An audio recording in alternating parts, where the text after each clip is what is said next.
So let's talk about how we can stop the notifications on the Apple Watch. Let's get into it.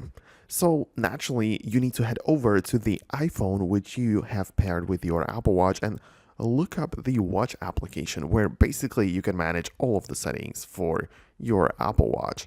And in there, one of the few or first things you can notice is the notification section. So when you get inside, so many different things to tweak. We can begin by the indicator, which is the red dot at the top of the watch screen to indicate that there are some unread notifications. You can enable or disable that. Then there is the summary or tapping on the notifications to make it show up fully. But below, there is a list of all of the apps which are installed on the Apple Watch and can deliver notifications. And at this point, you can go app by app and choose the correct or actual situation for the notifications for that app specifically.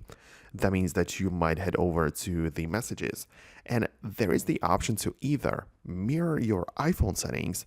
That means that the same way notifications are delivered to your phone will also be applied to the watch, or choose a custom, which means that you can then perform different things in here, like you can send them to notification center or disable them completely, enable sounds, haptics, and even repeated alerts, grouping, and stuff like that specifically for the watch, right? So you can go app by app.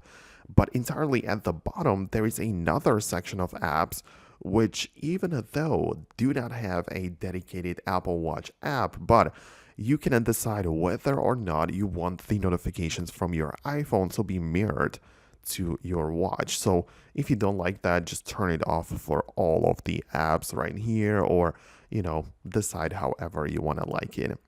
And that's basically how you can turn off or stop the notifications on the Apple Watch.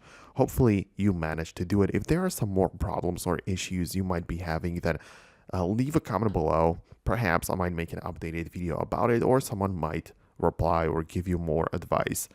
Anyways, thanks a lot for watching. I appreciate you sticking by till the end of the video, and I'll see you in the next one.